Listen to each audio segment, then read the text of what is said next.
tenemos cada vez más capacidad para captar datos de cómo funciona nuestro mundo. Eso fue lo que me hizo buscar ver cuál era el último estado de la tecnología, y estuve 6 meses sin trabajar porque decidí que iba a ser un tiempo de formación absoluta, y esos 6 meses yo creo que han sido de las mejores decisiones que he tomado, ¿no? Y que la gente más creativa tiene una gran ventaja y una ventana de oportunidad muy grande. Podemos hablar como si fuera la llegada de los ordenadores a las casas o la llegada de internet. Es una cosa que sabes cómo empieza pero no sabes cómo va a acabar. Me parecía muy interesante cómo has buscado ese equilibrio entre vida personal y trabajo, y probablemente sea como sean más efectivos y más productivos. Un segundo antes de que arranque el episodio, porque quiero comentarte que Scala Freelance no es solo un video podcast, sino que es una comunidad audiovisual. Por eso hemos creado una comunidad de WhatsApp privada donde compartimos todo lo relacionado con este proyecto. Es nuestro centro neurálgico de toda la información relevante. Ahí encontrarás información sobre el lanzamiento de nuevos episodios, contenido extra que no encontrarás subido en ningún sitio y también información sobre eventos presenciales que hagamos para hacer networking. Así que ya sabes, si quieres sacarle el máximo partido a este contenido y formar parte de una gran comunidad de profesionales del audiovisual, únete a esta comunidad simplemente haciendo clic en el enlace de la comunidad que te voy a dejar en la descripción de este episodio. Es gratuito, no hay spam y creo que tiene mucho valor. Así que nos vemos dentro. Ahora vamos con el episodio. Bueno, pues arrancamos un nuevo episodio. Hoy os traigo a Hilario Abad y estamos en un lugar muy emblemático aquí en Sevilla. Como podéis ver, estamos en un monumento a Colón. Es realmente poco conocido y bueno, vamos a ver si el tiempo nos respeta, porque hace tan solo unos segundos estaba lloviendo y bueno, a ver qué tal se nos da si no tenemos que refugiarnos por ahí en algún sitio, ¿no? Y nada, vamos a estar andando, pues como ya sabéis, unos 5.000 pasos, una horita, y empezaremos la entrevista. Así que vamos a arrancar por aquí. Estupendo. Bueno, antes de nada, darte las gracias por haber dicho que sí, haberte apuntado a este proyecto, que ahora mismo está en sus primeras fases, y la verdad que me lo has puesto muy fácil y has querido colaborar en él desde el principio. Te debo reconocer que es una entrevista a la que le tengo muchísimas ganas, porque es un tema del que trato recurrentemente en el podcast, porque obviamente afecta a todos los departamentos dentro del sector audiovisual, y tú te has convertido en un experto, ¿no?, en esta parte. Vamos a tirar por aquí, vale, si te parece. Y bueno, pues quería darte las gracias por ello. Y bueno, lo segundo que quiero preguntarte es quién es Hilario y que nos cuentes un poco sobre ti. Pues bueno, primero muchas gracias a ti, Ángel, por invitarme, y la verdad es que me gusta mucho la idea porque nunca me habían hecho una entrevista así paseando y no sé, es como muy distendida. La sensación que se tiene cuando uno está aquí ahora es de normalidad. No, de dar un paseo entre amigos, que es un poco la idea que quiero fomentar, ¿no? Y ya también esto te ayuda a despejar un poco la mente, a hablar de otra manera. De hecho, que sepas que la gente, hay gente que nos estará viendo y hay gente que nos estará escuchando. Para aquellos que nos estáis viendo, ahora mismo podéis estar viendo que estamos aquí al lado del río Guadalquivir, y estamos justo en el inicio, donde arranca la parte más famosa que se suele ver en Sevilla sobre el río. Sí. Y justo estamos en el inicio. Y bueno, pues ahí lo podréis estar viendo los que estáis. Está amenazando un poquito la lluvia, sí, ¿no? parece que no sé si son, pero bueno, a chispear. Veremos a ver si nos tenemos que refugiar en algún sitio, pero vamos a tirar de momento hacia adelante. Estaré atento, porque si cae una gotita ahí, pues ahí sí cortaremos o algo. Y demás. Pero bueno. Pues bueno, me has hecho la pregunta esta de quién es Hilario Abad, que es como así en tercera persona, súper raro, ¿no?, de responder. Pero mira, creo que cuando te hacen una pregunta así y te pones a contestar, en realidad lo que estás contestando es un constructo muy mental, que a lo mejor no te has parado mucho a reflexionar sobre ello para decirlo así, pero no creo que represente nunca tanto el quiénes somos, sino la idea en concreto que tenemos en este momento mismos, ¿no? Y la que vamos intentando elucubrar, porque creo que en realidad creo que es una pregunta imposible de contestar, ¿no? Sea quien esté detrás, porque no... ¿Cómo definimos quiénes somos con palabras en... Los titulares, titulares. Claro, entonces, pero bueno, básicamente... Como si el rol que ocupa en la sociedad. Si alguien no te conoce ya, que seguramente muchos de los que estén escuchando la audiencia y demás, ya te conozcan muchos de ellos porque estás muy presente en redes sociales, pero si no te conocen, explícale un poco, oye, pues... Claro, realmente me he dado a conocer sobre todo por el tema de la inteligencia artificial, pero hablando de aspectos creativos de la inteligencia artificial.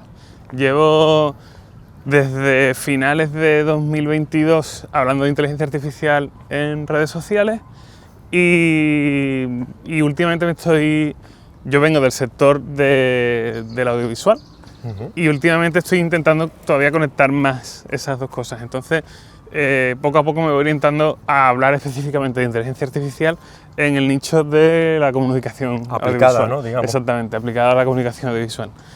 Y eso en cuanto a la actividad profesional. Después soy autónomo desde 2016, me parece. Y vengo mucho de eso, de trabajar en el mundo del audiovisual, pero desde hace unos años pues tengo ese tipo de trabajos así más híbridos. ¿Qué hace? Porque no sé si sigues haciéndolo o no, pero en tu profesión como freelance dentro del sector audiovisual, ¿en qué departamento estabas? ¿Postpro? Sobre todo en postproducción, hacía mucho motion graphics, también he trabajado mucho como una microagencia publicitaria, de tener contacto directo con clientes y diseñar vídeos para una campaña o hacer algún tipo de contenido para cosas online. No sé, he trabajado mucho con lo típico esto de tener una plantilla y adaptarla a un montón de formatos, sí. y todo eso se lo he hecho mucho.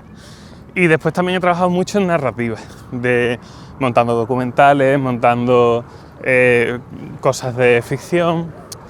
O sea, edición y en general postproducción. Incluso con un poco de toque de realización en algunas ocasiones, ¿no? Yo fíjate que en el sector profesional empecé haciendo motion, pero también empecé al mismo tiempo haciendo making ofs de producciones de terceros y montándolos, ¿no? Y al final trabajando con una unidad de producción. Eso digo en lo profesional. En lo personal, antes de empezar con eso, sí, pues me hice un montón de cortos siendo adolescente. Y es verdad que después sí que he podido mantener un poco esa línea de producción personal y he ido escalándola. Y de hecho lo que me hizo entrar un poco en el mundo de la inteligencia artificial fue a partir de un documental que es un largometraje y que pudimos hacer como toda la cadena desde la preproducción hasta que acabase en plataformas. Y este documental se llama Parasceve, retrato de una Semana Santa. Y eso se puede alquilar en plataformas a día de hoy. Y haciendo este documental yo necesitaba rescalar unas imágenes, rescalar. En ese momento yo lo que tenía eran unas imágenes que tenían una resolución más baja que el resto de las piezas del documental. Antiguo, entiendo. Claro, un poquito más antigua. Y necesitaba que se viesen a la misma resolución, a la misma calidad que lo más reciente, ¿no? Y entonces, era el año 2020, estábamos en la pandemia, y me llegó un vídeo que se veía en Nueva York en 1910, a 4K y 48 fotogramas por segundo. Y me pareció espectacular porque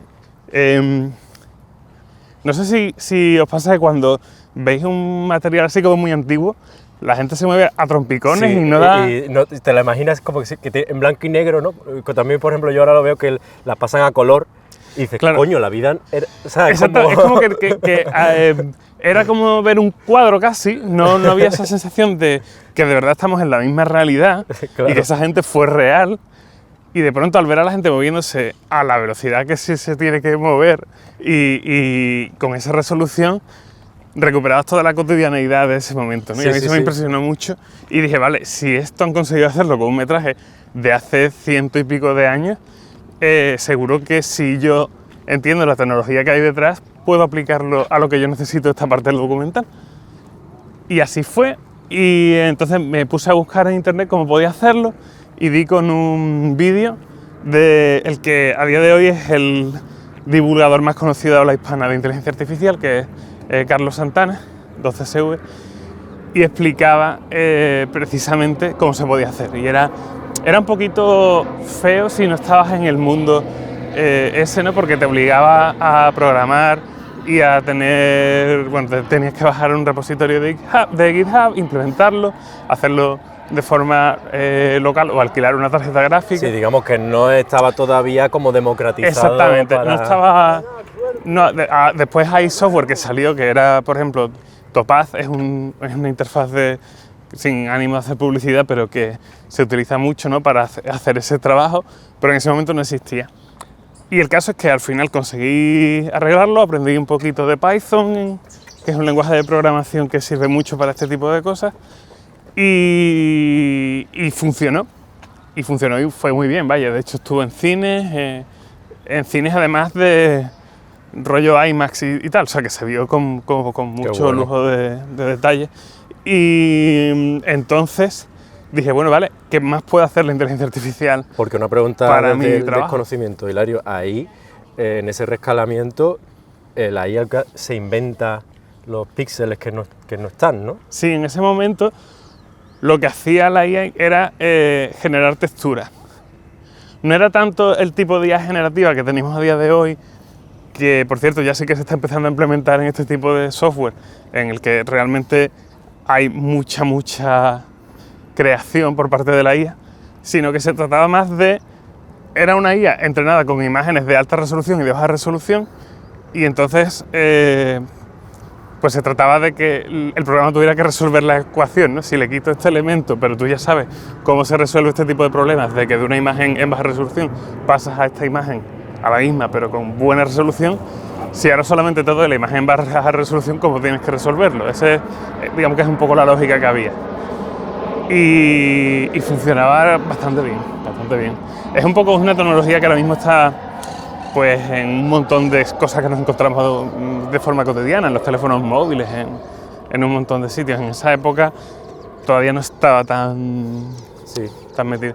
Y es verdad que hoy en realidad se podría debatir si tenemos tecnologías mejores para esa tarea específica, porque, bueno, no quiero ponerme muy técnico, pero hoy sí que podemos hacer que la IA realmente imagine de una forma mucho más parecida a lo que en nuestra cabeza es el verbo imaginar. Sí, el detalle, lo genere, ¿no? Un poco yo que estaba pensando en que sé que Photoshop, por ejemplo, ahora está implementando el rellenar fondo o rellenar un trozo. Y en base a los píxeles que tienes cercanos y tal, hace una interpretación y te rellena, ¿no? El fondo. Claro, me pensaba que era un poco del estilo. Hoy en día lo que implementa Photoshop y un montón de herramientas es realmente tener un modelo de difusión de imágenes que te genera en base a prompting, que puede ser de texto, puede ser de texto más una imagen, puedes hacerlo simplemente ampliando el lienzo por la parte que tú quieras, y al final lo que está utilizando ahí es un modelo de generación de imágenes, pero es un tipo de tecnología distinto a esta que estamos hablando del rescalado. Okay. Vale, entonces, a partir de ese momento en el que tú pruebas esa tecnología, que en aquel momento era una cosa, pues eso, muy de tener que meterte en un foro, tal, no sé qué, como bastante complicado, ¿no? Sin una interfaz, digamos, fácil para el usuario, y que además que supongo que habría muy poca información en internet para poder ver cómo se hacía eso. Tú descubres que se puede hacer, te sale bien y ves ahí como de repente... ostras, ¿esto qué es, no? Esta maravilla. Mira, eso fue más trae, ¿no? Eso fue un shock. Me acuerdo que otro momento de shock, y estamos hablando del año 2021, fue un amigo que llegó a casa un día y me dijo, mira, ¿has visto esta aplicación? Y me enseñó una aplicación que se llamaba AI Dungeon, que lo que hacía era para jugar a rol, ¿vale? Era para jugar a rol, pero claro, era muy parecido en interfaz a lo que hoy tenemos, por ejemplo, en ChatGPT. Lo que pasa es que el modelo que iba detrás era como el abuelo de ChatGPT que tenemos hoy en día, ¿vale? Era un modelo basado en una arquitectura tipo GPT-2 que ya a día de hoy nos parecería ridículo, pero en ese momento era impresionante. En español no sabía hablar, hablaba muy mal, hablaba de forma incomprensible, pero en inglés sí te podía hacer cosas con sentido, ¿no? Entonces yo me acuerdo que empezó, para demostrármelo, puso una situación que era como un setting medieval, una cosa así te tenías que elegir un personaje, lo típico de los juegos de rol, ¿no? Y podías elegir entre un guerrero y tal. Total, yo me cogí un pícaro, un ladrón, y la cosa es que te generaba como un escenario y te preguntaba, ¿qué haces ahora? Entonces me acuerdo que escribí, estaba en un contexto de que alguien estaba robando en una tienda o una cosa así, entonces fue como le hago una zancadilla. Y eso que fue tan específico, obviamente lo hiló muy bien y lo supo integrar en la historia. Y ahí me chocó muchísimo, ¿no? Fue como, ostras. Parece que me entiende, ¿no? Claro, me está entendiendo y está pudiendo generar en base a eso. Y fíjate que en ningún momento, creo que cuando después ha habido todo el boom de ChatGPT, que va a cumplir 2 años, bueno, ya habrá cumplido cuando salga esto, Probablemente. 2 años, pero cuando ChatGPT salió, mucha gente creo que también lo vio más como una especie de motor de búsqueda o como una alternativa a Google para comprobar datos y cosas así. Yo creo que lo vio como el Siri Alexa También, avanzado, ¿no? sí. Como, ostras, porque antes Siri, Alexa y todo esto era para cosas muy específicas, enciende Claro. la luz, no sé qué, pero que no podías preguntarle, oye, cuéntame no sé qué, no sé cuánto, y que te respondiera así, claro, tal, no sé, y con una, no sé, como, con mucha coherencia, ¿no? Claro, pero mi percepción fue de que para lo que servía era para jugar a rol y para hacer historias. Entonces, no, o sea, digamos que mi primer acercamiento a este tipo de tecnología era un acercamiento en el que el hecho de que alucinase datos era simplemente una muestra de creatividad y de posibilidades que tenía. Entonces, digamos que todo mi entendimiento de la tecnología viene de ese tipo de experiencias, ¿no? Después, cuando salió la generación de imágenes accesible para la gente, que la primera que yo pude probar fue DALL-E 2, eso fue ya en el año 2022, y bueno, que era impresionante Y se te abrió ahí el mundo, ¿no? Claro, yo veía que están pasando muchas cosas y que solamente se hablaba en contextos estrictamente tecnológicos, ¿no? Y veía muy poquita gente del mundo creativo hablando de esas herramientas y tal. Entonces, eso fue un poco lo que me llevó. Estamos con la primera pregunta todavía de quién es Hilario. Bueno, quién es Hilario, y estás contando también tu trayectoria, que me parece bien, y cómo obviamente pasas de pues, trabajar como freelance dentro del sector, haciendo edición de vídeo, postproducción, etcétera, a que de repente, por una necesidad que te surge, tienes que buscarte la vida para encontrar una herramienta que de repente descubres que te hace bien el trabajo y que además ya empiezas un poco a indagar y estás contando un poco tus primeros, digamos, tu primer contacto ya con una inteligencia que tú dices, uy, aquí hay algo más de lo que parece, ¿no? Que aquí hay aplicaciones y cosas que pueden surgir, y yo creo que ahora tú contarás, supongo que hay un momento en el que dices, vamos a ver esto en detalle, a ver qué se puede hacer aquí, ¿no? Sí, pues eso, cuando teníamos ya la generación de imágenes, teníamos cosas para completar texto y todo eso, yo veía que al final era una tecnología que se podía aplicar a todas las modalidades que tiene el audiovisual. Me puse a ver lo que había de música hasta la fecha, me puse a ver cuál era el estado del arte en todas las disciplinas que confluían. Como al final siempre me he dedicado mucho a la postproducción, porque eso no lo he contado, pero yo sí que estuve probando mucho el mundo del rodaje, pero me pareció agotador. O sea, el mundo del rodaje, que puede parecer muy divertido desde fuera, es súper sacrificado, súper Lo estuvimos sacrificado. hablando en la entrevista de Fidel, estuvo contando que él ha hecho mucho rodaje, estuvo contando precisamente cómo de difícil se le hizo, o se le hace, el tener 3 niñas y estar acudiendo a rodaje y demás.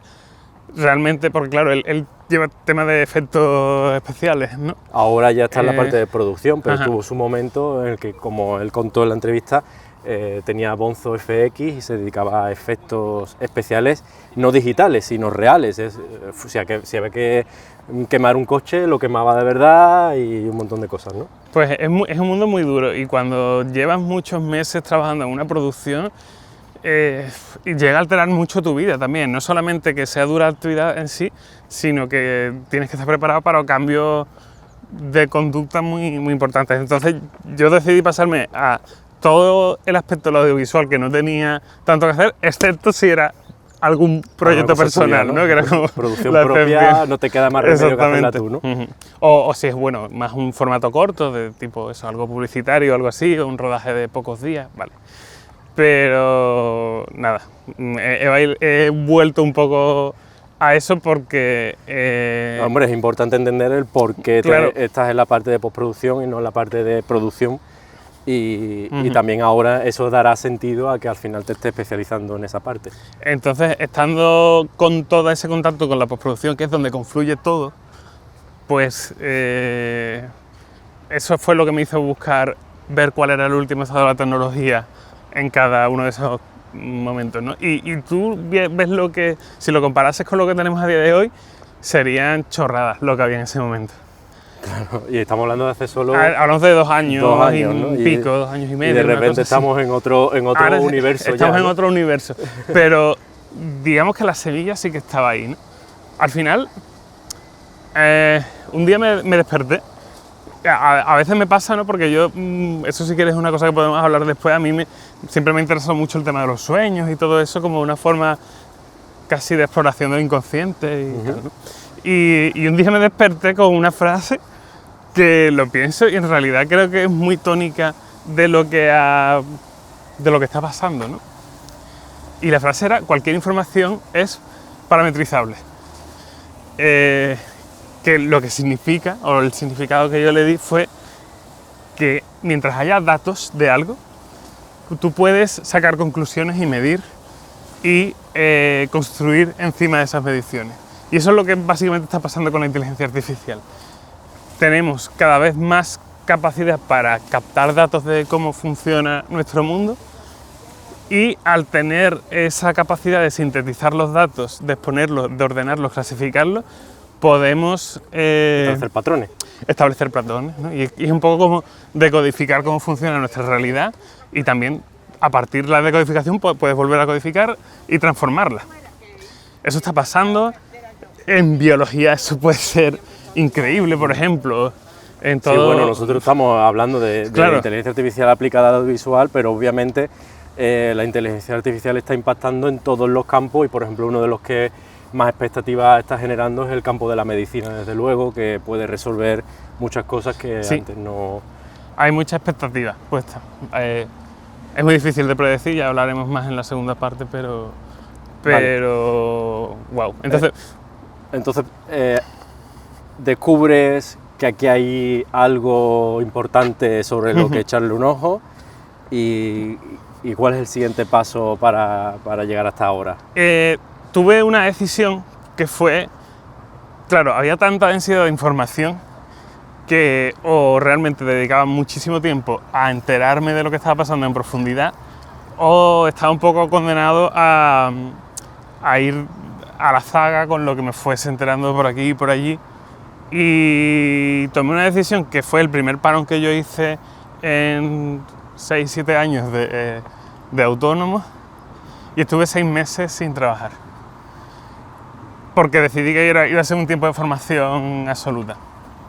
Y entonces en esos 6 meses pues estuve en realidad consumiendo redes sociales y papers de cosas de inteligencia artificial que van saliendo en archive.org, que es una maravilla porque ese recurso que esté ahí de conocimiento científico, pero que puedes consultar sobre la marcha sin tener ningún tipo de restricción, eso es una maravilla.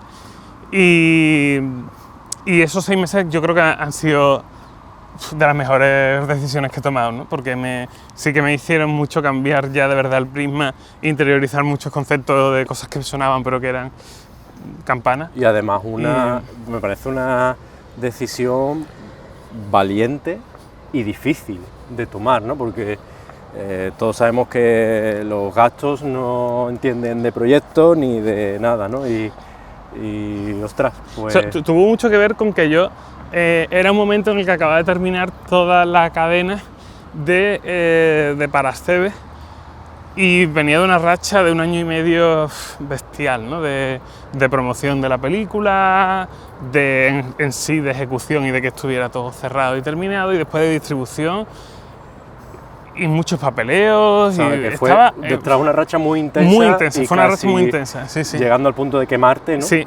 estaba muy a punto de tal. Además yo veía o sea, se podría considerar que Parascebe fue un éxito en el contexto del tipo de producto audiovisual que es y todo eso, pero al mismo tiempo a mí me hizo mucho plantearme la precariedad del sector en sí. Y a mí el audiovisual me enamora y me encanta, pero también fue un momento de apertura en ese sentido, ¿no? Porque de alguna forma sentí que mi posición era más vulnerable si solamente iba por el sector de hacer producciones. Al final sí que tenía todos mis clientes y tal, pero si quería crecer en un sentido más personal, hacerlo mediante procesos como el que acababa de hacer me parecía un poco locura. Entonces dije, vale, ¿qué alternativas vamos a esperar hay, ¿no? un poco, ¿no? Y vamos a ver. Y entonces creo que eso también fue muy clave para que decidiese. Además, por lo que has contado, surge un poco todo en la época de la pandemia, ¿no? Sí, es un poco la época post-pandemia. Yo estuve trabajando también después de la pandemia en montaje de documentales de otras producciones y tal. Y fue más en la época un poco de que ya la gente empezaba a salir y empezaba a crearse nuevos hábitos y todo eso. Y ahí sí que coincidió cuando yo dije, creo que este es el momento. Y fueron los meses de verano hasta Navidad de 2022, más o menos. Bueno, a mí la verdad que yo no conocía la historia del momento, pero bueno, me resuena un poco también por este proyecto de Scala Freelance, ¿no? Que al final pues esto requiere tiempo, pensar, programar, tal. Lo mismo que te pasó a ti con tu proyecto de Ya Verás. Y sí, Ya Verás es el nombre del proyecto en redes de divulgación de inteligencia artificial. Yo pondré todos los links a todo para en la descripción y tal, para que puedan echarte un ojo y demás. Bueno. Pero resuena mucho y me parece muy valiente.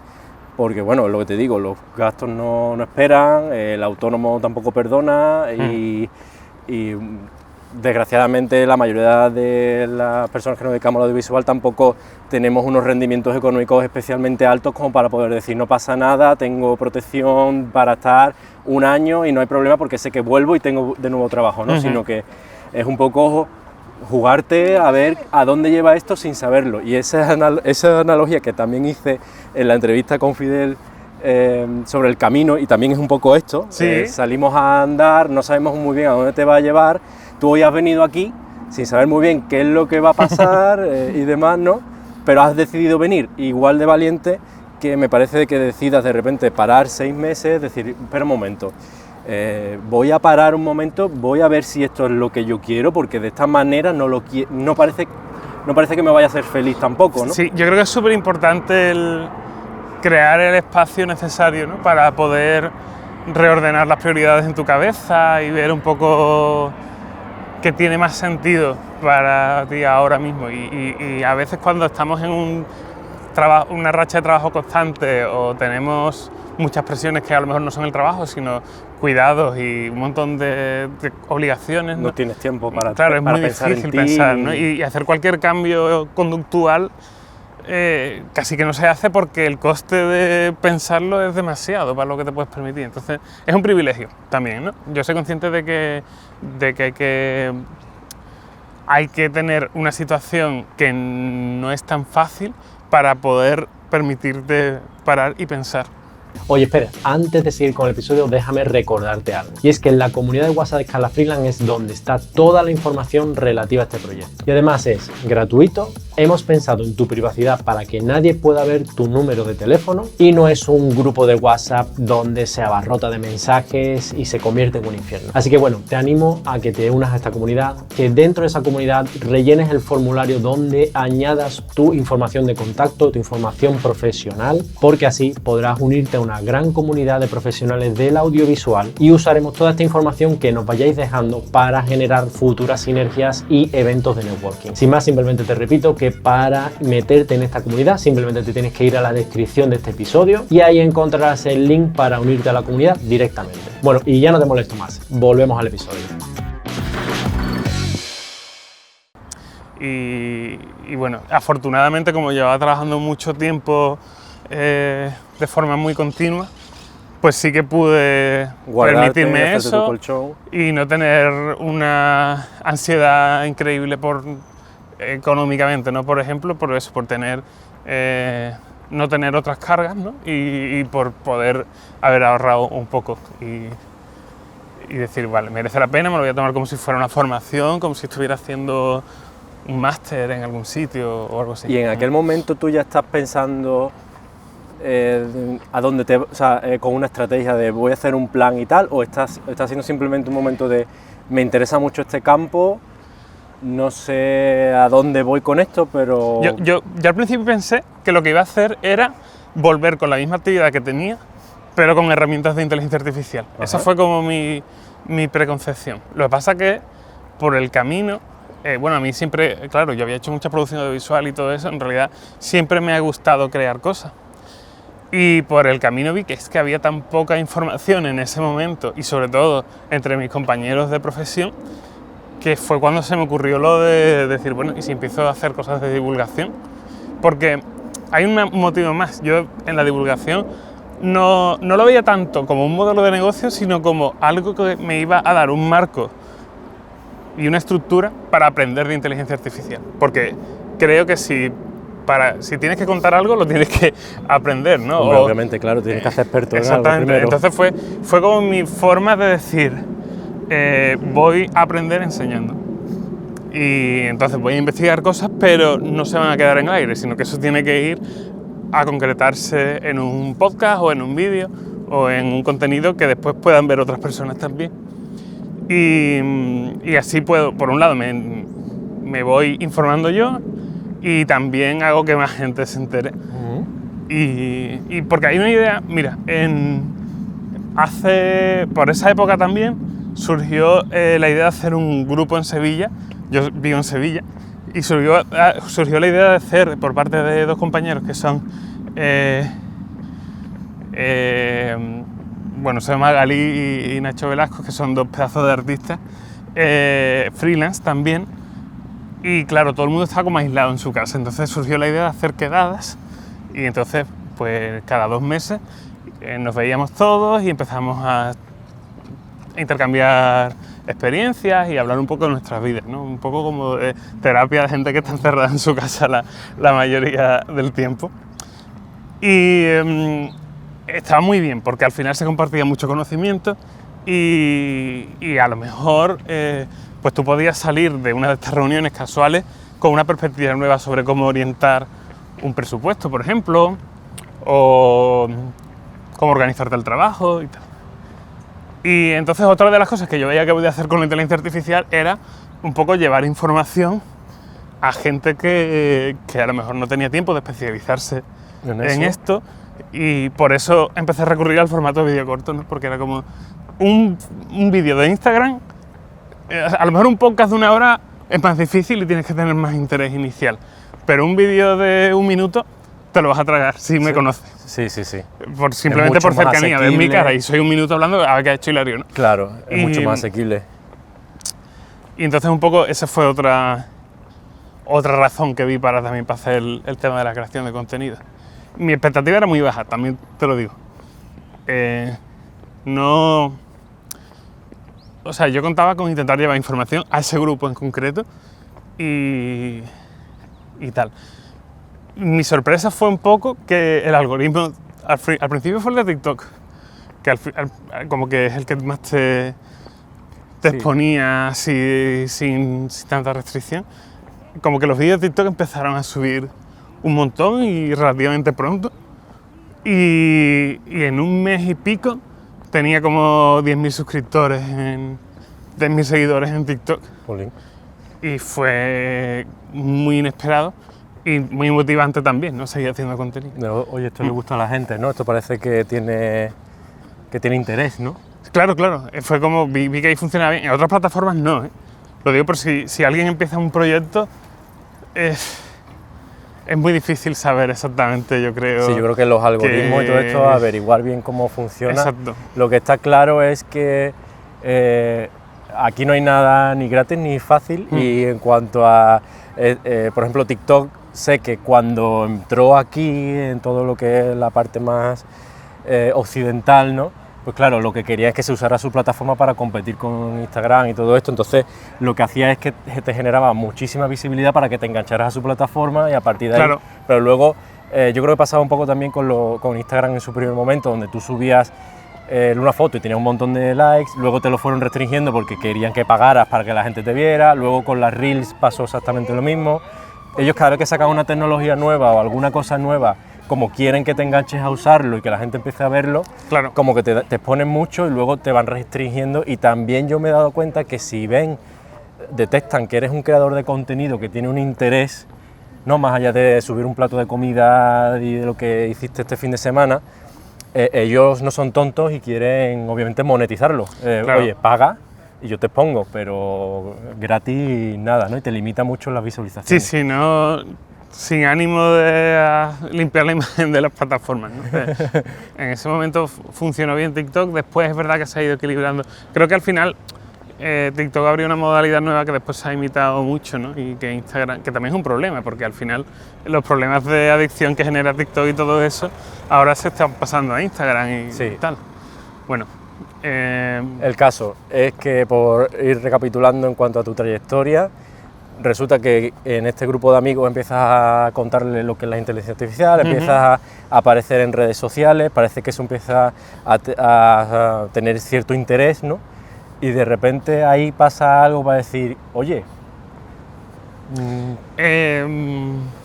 bueno, o orgánicamente es que simplemente iba subiendo, generaba tracción, pues voy a hacer otro. ¿Ibas así o cómo iba la cosa? sí, era muy sistemático para mí. Para mí seguía formando parte de mi aprendizaje. No paraban de salir herramientas ni cosas nuevas, sino al contrario. De hecho, tuve que ir cambiando mi gestión de las fuentes de información. Cada vez tenía menos tiempo para leer papers en sí y tenía que recurrir a gente que leía los papers y los explicaba. Se ha complejizado tanto todo que cada vez tenía que ir a fuentes menos directas, ¿no? Y al tiempo que eso pasaba, pues también me surgieron oportunidades de volver a trabajar en audiovisual, pero esta vez con un prisma enfocado en la inteligencia artificial. Y eso fue muy interesante. Entonces, es un poco lo que llevo haciendo desde entonces. Por un lado tengo las redes sociales y por otro lado trabajo ejecutando en proyectos que la verdad es que no puedo contar mucho porque muchas cosas son confidenciales, pero que son súper bonitas porque vas aplicando la inteligencia artificial para hacer cosas que antes eran impensables. Imposible o muy costosas Sí, y con mucho tiempo. Exactamente, ¿no? Imposibles dentro de X presupuesto. Ese sería Eso es, o sea que como digamos que palabra. la inteligencia artificial tú ahora mismo la estás usando como una herramienta para mejorar tus flujos de trabajo y poder hacer cosas, democratizar un poco, ¿no? Lo que antes costaba mucho tiempo y dinero, ahora lo puedes hacer de una manera más Esto se puede sencilla. hacer en muchos niveles, ¿no? Y a mí me gusta, por ejemplo, lo que nos puede ofrecer al mercado en España, ¿no? Porque nosotros al final yo creo que tenemos muchísimo talento, como no sé cómo se puede medir, pero creo que por habitantes o como sea salen una cantidad de creativos bestial. Y lo que sí que tenemos es una financiación muy limitada muchas veces.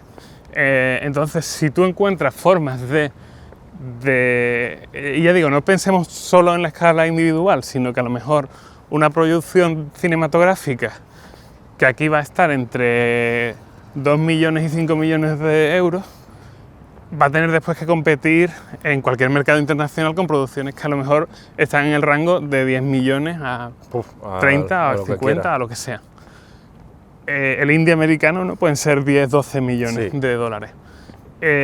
Pues simplemente si a lo mejor, gracias a la inteligencia artificial, un presupuesto de 5 consigues que luzca como uno de 10, 12, de pronto estás entrando en otro tipo de mercados.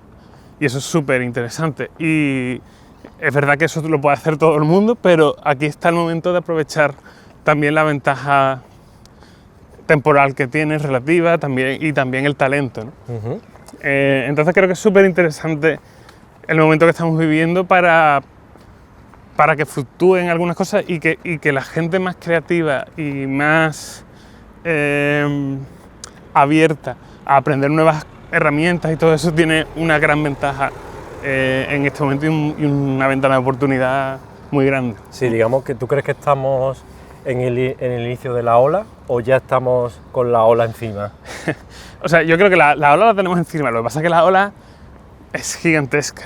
Yo creo que ha empezado ya, creo que el año que viene va a ser mucho más empresarial todo y se va a integrar mucho más, me da a mí la impresión. Lo que pasa es que esta tecnología es una tecnología general y no es una tecnología, es como, podemos hablar como si fuera la llegada de los ordenadores a las casas o la llegada de internet.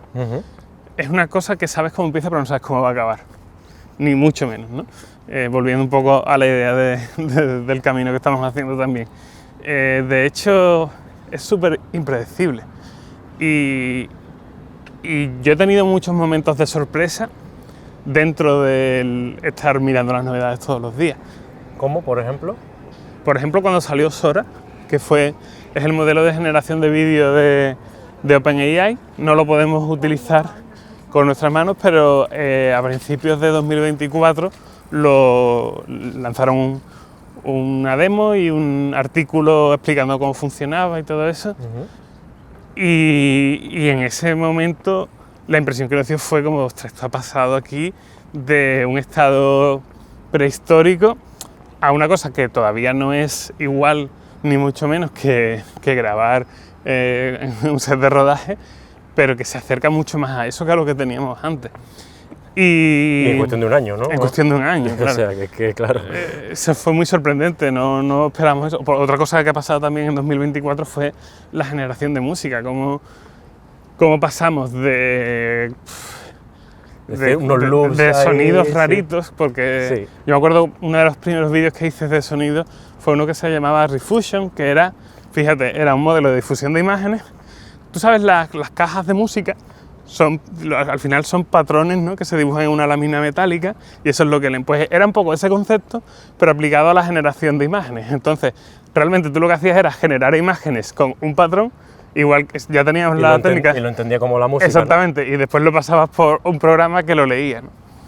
Pero tú sabes, era una cosa muy... Para jugar, experimentar. Para experimentar. Y yo creo que el año pasado sí se han visto ya herramientas que son usables en contextos profesionales en cuanto a calidad o de una forma, a lo mejor no de una forma final, pero sí para hacer. Yo sobre todo, hasta ahora, donde más me he mantenido es en el ámbito precisamente de la previsualización, de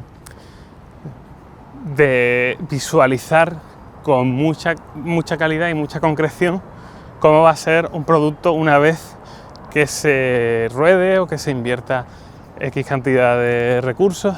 Como la maqueta, ¿no? Como la maqueta, exactamente. Para generar maquetas y luego ya llevarlo a... que creo que está genial porque también nos sirve como una manera mejor de transmitir lo que queremos a otras personas, ¿no? Porque muchas veces una de las barreras que nos encontrábamos en la parte creativa es cómo le explico yo lo que quiero a esta persona y que lo entienda exactamente lo que quiero, si es que tengo algo muy claro y concreto que decirle, ¿no? Y de esta manera yo creo que como tú haces ya la maqueta, ya se ve visualmente o de manera con música o lo que sea, ya estás Exacto. dándole a esa persona lo que necesitas, ¿no? Lo que estás buscando. A mí siempre me ha gustado mucho hacer una maqueta muy concreta de las cosas, ¿no? Antes de la inteligencia artificial también. Y a día de hoy, en realidad, muchas de esas técnicas son las que sigo aplicando. Lo que pasa es que ahora tengo otras herramientas encima. Pero a mí me gusta dibujar un storyboard y me gusta visualizar al detalle lo que hago algo. Yo siempre que he tenido tiempo y no he sido una producción de aquí te pillo, aquí te mato, a mí me ha gustado llevar la película hecha antes de rodarla. Literalmente, incluso montada. De tener un storyboard, ese storyboard lo pones en una línea de tiempo, le pones música de referencia, incluso efectos de sonido, hay una puerta que se abre, le pones el sonido de la puerta. Y después se lo enseñas al equipo, ¿no? Con el que vayas a grabar. Y entonces todo el mundo tiene muy claro en la cabeza incluso qué es para lo que tienes que vender hacer. la idea. Claro, para vender la idea también. De quizás hacer ese piloto, ¿no? Con el menor coste y lo más certero posible. Exacto. Que antes ibas con un storyboard pintado más o menos, con 4 planos que te podías imaginar, pero todo era como muy conceptual, de bueno, te lo tienes que imaginar, y lo mismo lo que tú estás imaginando dista muchísimo de lo que imaginas. Quizá tiene que ver también por el hecho de que como no me gustan mucho los rodajes, cuando yo quería llegar con lo que me fuese a reducir al máximo el tiempo y... claro, y la posibilidad de errores, ¿no? Entonces, no sé, era como la herramienta que yo tenía, y también porque al final lo más creativo de todo, o sea, los rodajes sí que tienen una cosa muy chula, que es como la especie de magia que se puede crear de la sinergia entre unos y otros, y si todo el mundo está ahí bien presente, como que de pronto surgen cosas que no te esperas pero que están súper bien, y el hecho de que los demás aporten y den su visión y propongan cosas, eso es, la verdad que sí que es una cosa muy irreemplazable. Pero si no tienes todo muy bien atado, como director, puede ser un gran sufrimiento, sí, el rodaje. Entonces, bueno, pues yo creo que ahora con las herramientas que tenemos podemos reducir ese estrés al máximo y sobre todo llegar con una idea fácil de comunicar, que a lo mejor tú estás en un equipo y tú repartes un guión o incluso repartes storyboards y habrá gente que lo vea más, habrá gente que lo estudie al dedillo, habrá gente que pase por completo, pero si tú mandas un vídeo de hoy vamos a rodar esto, es mucho más probable, ¿no?, que la gente tenga muy quizás también muy porque concreto. no hemos acostumbrado a consumir el formato También, vídeo, sí, y que toda la información ya cuesta mucho leerse un blanco y negro, ¿no? Y en vídeo se nos hace como mucho más fácil, ¿no? Sí. Y Hilario, ahora que ya más o menos has contado tu trayectoria hasta llegar al punto actual, que has centrado tu profesión en esto, yo entiendo que tú teletrabajas, y sobre todo porque con lo que estás contando del tema de rodaje y tal, intentas pues o tener un estudio propio o has montado el estudio en tu propia casa, ¿no? ¿Cómo gestionas, cómo es un día tuyo? Porque imagino que también trabajar en casa pues tiene su... No sé cómo te lo organizas, me gustaría un poco que dijeras, oye, pues yo me organizo de esta manera, también por si alguien está haciendo un proyecto parecido al tuyo o en cuanto a que quiere pues generar contenido para redes sociales o algo así. ¿Cómo te organizas tú para poder sacar tiempo, tanto para tu parte profesional como para tu parte pues más de docencia, de divulgación, etcétera, ¿no? Pues te voy a contestar con lo que sería más bien un día ideal, que muchas veces los tengo, pero quiero dar este mensaje porque no es cierto que yo todos los días tenga una rutina perfecta que la cumplo y tal. Hay veces que hay rachas de trabajo súper gordas en las que ciertamente lo que priorizo es sacar esa tarea adelante y lo pongo muy de foco. Intento, eso sí, que esas rachas no sean una cosa continua y que sean lo más concretas en el tiempo. Pero es verdad que a veces prefiero hacer un speedrun hasta terminar si tengo una tarea muy concreta y de cierta envergadura, prefiero, si puedo permitírmelo a nivel de salud, a nivel de relaciones y a nivel de económico y todo, prefiero concentrarme muchísimo y lo enfoco mucho. Pero ya digo, intento que eso ocurra lo menos posible. En el último año creo que lo he hecho 2 veces y ha sido como una racha de un mes y una racha de 15 días. Sí, momentos en los que es imposible, aunque tú te quieras planificar de una manera, mira, voy a tener que abandonar mi planning, voy a sacar esto, lo voy a terminar, me lo quito de encima y entonces vuelvo a mi rutina, ¿no? Exactamente, eso es. Cuando sí que consigo mantener una rutina, que ya digo, intento que sea el máximo tiempo posible, me gusta siempre empezar el día fuera, en la calle, me gusta moverme un poco porque si no, como que no tengo contacto con la realidad exterior, con la vida y todo eso.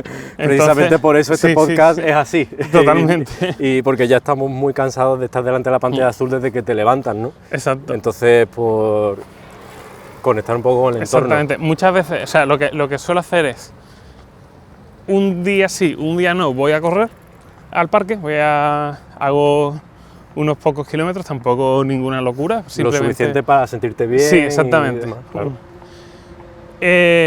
Después, en esos días, bueno, empiezo a trabajar y hago una racha como hasta las 11 de la mañana de concentración. O sea, te levantas temprano. Me levanto como a las 8, tampoco me levanto muy temprano. Me levanto a las 8 y a lo mejor estoy de vuelta a casa a las 9:15 o una cosa así. Y te haces como 2 horas de focus, me hago como ¿no? un foco hasta las 11:30, depende, hasta las 11 o hasta las 12, dependiendo de cómo esté. Y a esa hora, a las 11 o las 12 es cuando suelo desayunar. Es decir, me dejo pasar bastantes horas entre la cena y el desayuno. Casi un medio ayuno, ¿no? Sí, por una cuestión simplemente de que mi experiencia Rinden mejor, ¿verdad? Y no solamente por rendimiento, sino también por salud digestiva. Sí, sí. De que te sienta mejor. Me da la impresión de que me sienta mejor y tal, no tener constantemente al cuerpo funcionando, ¿no? en esa parte. Y después tengo otra racha que suele ir hasta las 3 de la tarde, sí, hasta las 3 más o menos. Una cosa así que suele ser la parte más productiva del día, ya la tengo ahí cubierta entre esas 2 rachas mañaneras. Por la mañana. Sí, por la mañana. Y después, por la tarde, hay veces que he tenido la costumbre, hay épocas que he tenido mucha costumbre de siesta rápida, que es una bendición que mi cuerpo me responda en eso, porque es como que me duermo y me despierto esos 10-15 minutos, una cosa así.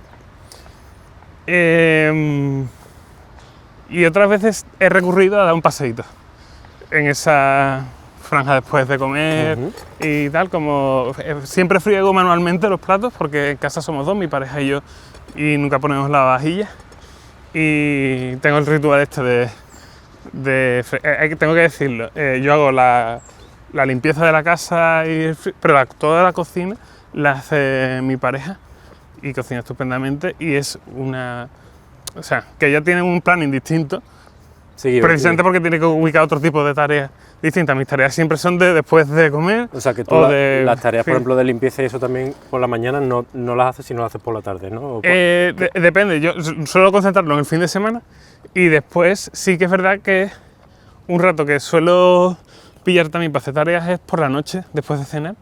No sé por qué, pero como que me relaja estar por la casa haciendo lo que sea que haga falta. Vale, entonces tenemos las mañanas más o menos establecidas. Sí. Después del paseíto este por la tarde, pues a lo mejor estoy hasta de 5 a 7 suelo estar haciendo algo, pero normalmente algo mucho más relajado o de una carga intelectual menor.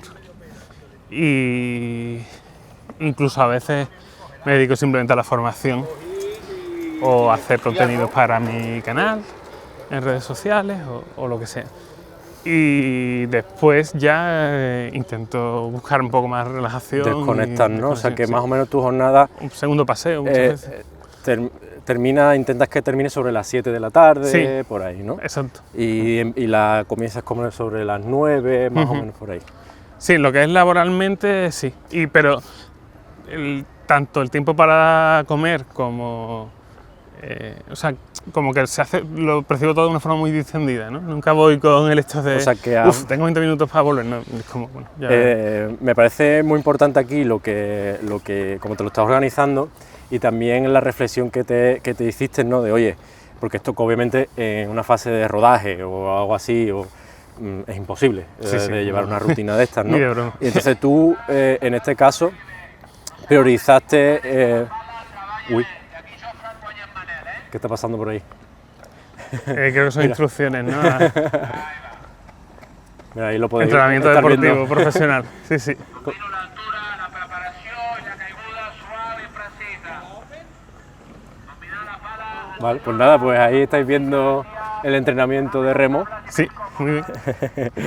Bueno, eso, que me parecía muy interesante cómo has buscado ese equilibrio entre vida personal y trabajo y te has tenido que generar tu propio horario donde tú te has encontrado más cómodo, cómo funcionas mejor y probablemente sea como seas más efectivo y más productivo, que de otra manera que lo mismo estás trabajando seguramente en épocas de mucha carga, que estás desde las 9 de la mañana hasta las 9 de la noche trabajando y realmente si tú te pusieras a analizar todas esas horas no son tan productivas como a lo mejor esas 4 horas que dedicas donde estás fresco, con Sí. ideas y que todo sale como de manera más fluida, ¿no?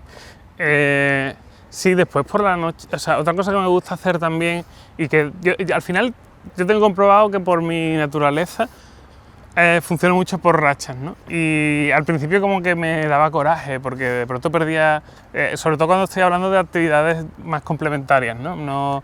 No del trabajo en sí, sino de hábitos, por ejemplo, a mí me gusta mucho, lo comentamos antes, me hice los cursos estos de Jaime Altozano para tocar el piano y casi que tocar todos los días un poquito el piano es una actividad que repito, ¿no?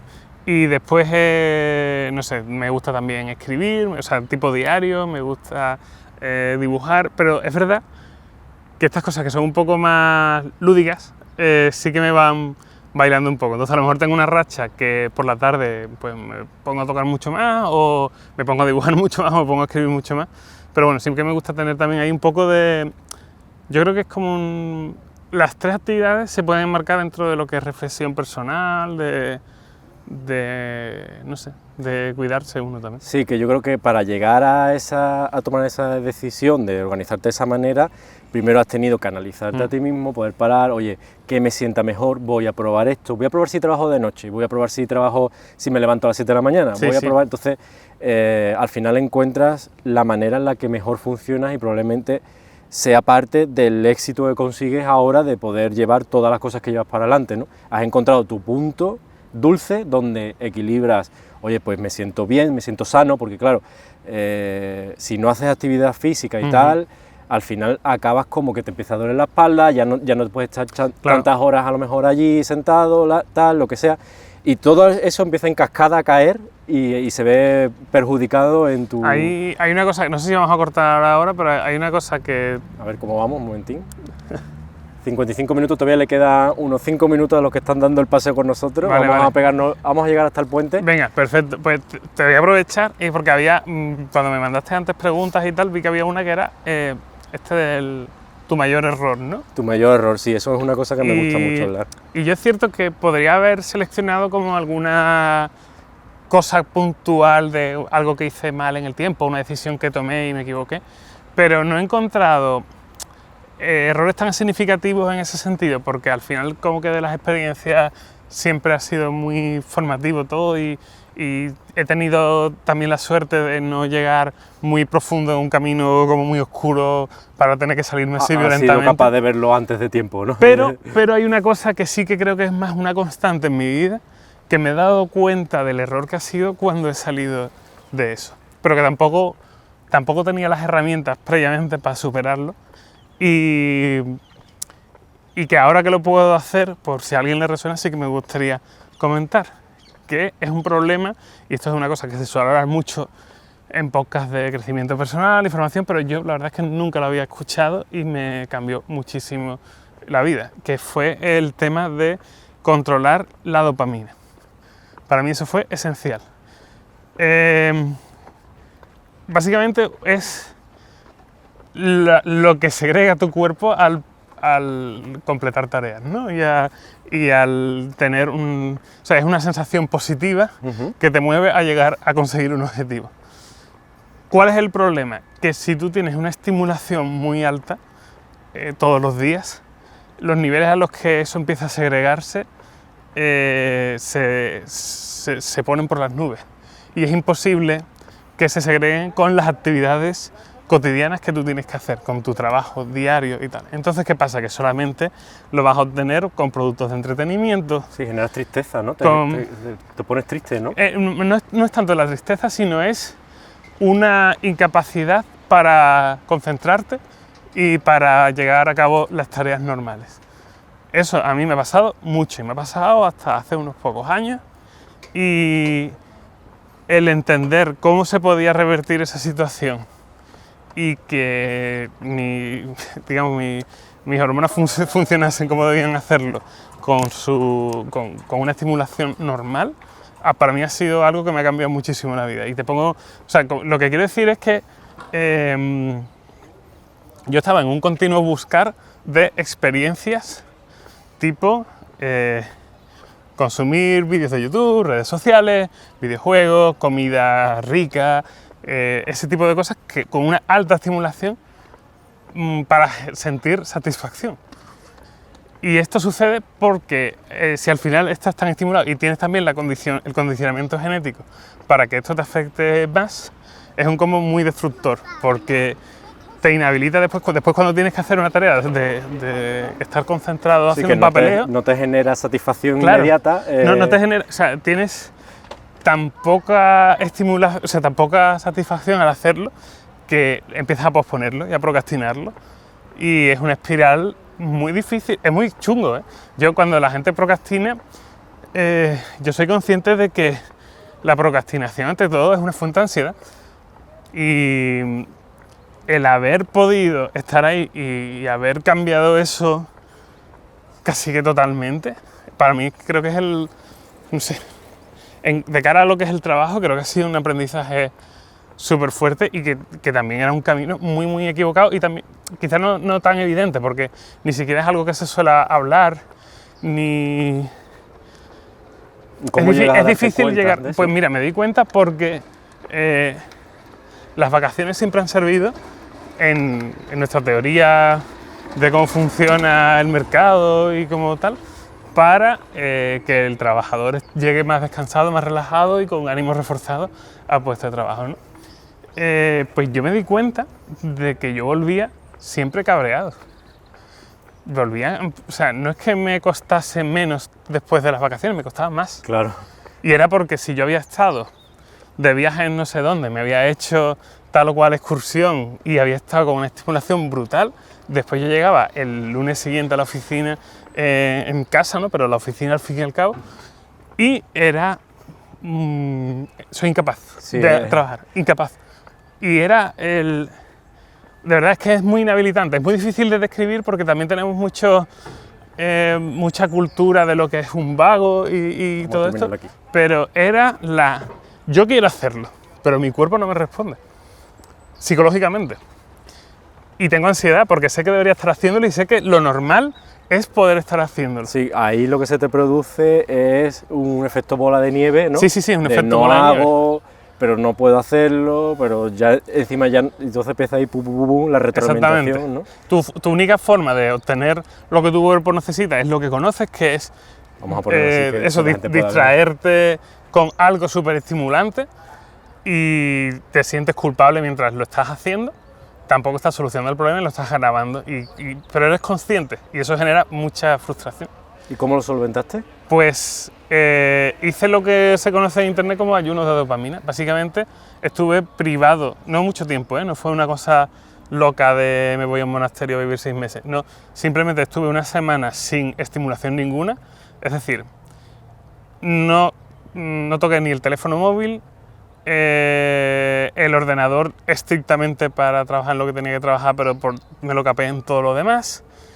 No podía jugar a videojuegos, no podía ver la televisión, no podía hacer nada que tuviese sonido, vídeo y nada de esto.